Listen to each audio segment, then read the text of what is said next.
नमस्कार, आप देख रहे हैं 10 का एजेंडा। मैं हूं आपके साथ कीर्ति बिंदल और बुलेटिन का आगाज करें बड़ी खबर के साथ। दिल्ली से पीएफआई के खिलाफ एनआईए का बड़ा एक्शन। यूपी, एमपी, बिहार समेत कई राज्यों में एनआईए की रेड पड़ी है।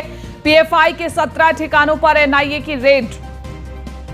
2022 में केंद्र सरकार ने पीएफआई बैन किया था और केंद्र ने संगठन पर 5 साल का बैन लगा दिया है।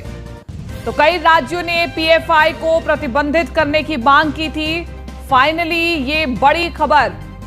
तो बड़ी खबर आपको बता रहे, केंद्र ने संगठन पर 5 साल का बैन लगा दिया। कई राज्यों ने पीएफआई को प्रतिबंधित करने की मांग की थी और ये बड़ा एक्शन लिया गया है। हमारे साथ ज्यादा जानकारी के साथ पीयूष तिवारी दिल्ली से बने हुए हैं। मनोज कुमार वरिष्ठ संवाददाता पटना से हमारे साथ बने हुए हैं। वरिष्ठ संवाददाता, क्योंकि मनोज, लगातार ये खबर सामने आ रही है कि एनआईए अब काफी ज्यादा सक्रिय दिखाई दे रही है पीएफआई के खिलाफ। अब पीएफआई पर बैन तो लग ही गया, लेकिन साथ के साथ खबर ये भी सामने आ रही है कि बिहार में भी छापेमारी की जा रही है। क्या खबर है?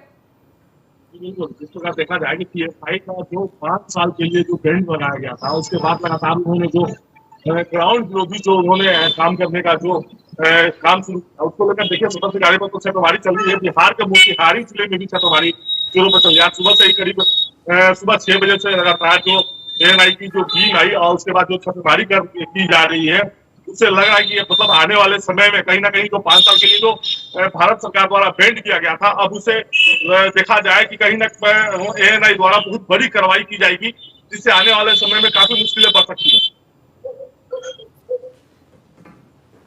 ठीक है, लेकिन इसी के साथ साथ मनोज ये भी बताएं कि बिहार में किन किन जगहों पर छापेमारी हुई है और क्या क्या किस किस आधार पर छापेमारी हुई है, क्योंकि ये कहा जाता है कि एनआईए के पास जब तक कुछ पुख्ता सबूत नहीं होते तब तक छापेमारी नहीं की जाती है। इसका मतलब पीएफआई को जहां जहां पर अभी छापेमारी की गई है, एनआईए को कई सबूत मिले थे, इसके आधार पर छापेमारी की जा रही है बिहार में।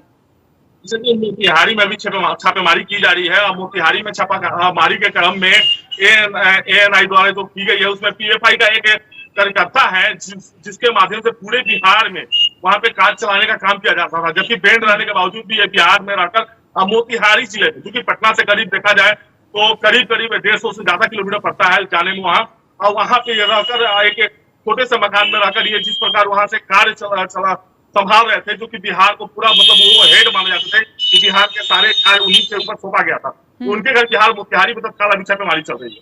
मनोज, क्योंकि ये कहा जा रहा है कि बिहार में लगातार छापेमारी की जा रही है, एनआईए को पुख्ता सबूत मिले हैं और पीएफआई को देखिए बैन भी कर दिया गया है, लेकिन हम ये जानना चाहते हैं कि धरातल पर रिपोर्ट क्या कहती है। पीएफआई कहां कहां कैसे कैसे काम कर रहा था और देश का माहौल कैसे खराब करने की कोशिश कर रहा था?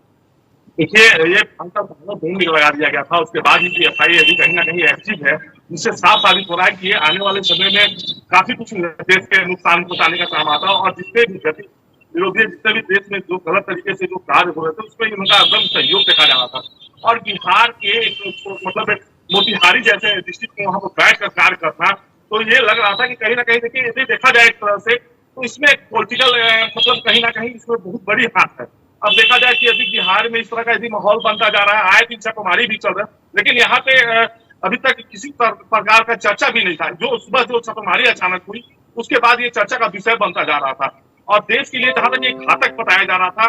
5 साल बैंड रहने के बावजूद भी इस तरह किया जाए, तो कहीं ना कहीं देखा जाए तो राजनेताओं का पनाह और राजनेताओं का इसमें संरक्षण अध्ययन के चलते ही आज इस तरह का जो बातें आ रही है सामने, ये खुलकर देखिए।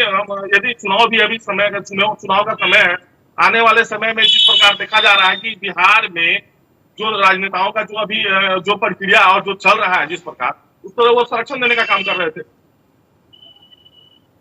ठीक है मनोज, शुक्रिया तमाम इस जानकारी के लिए और चर्चा के लिए।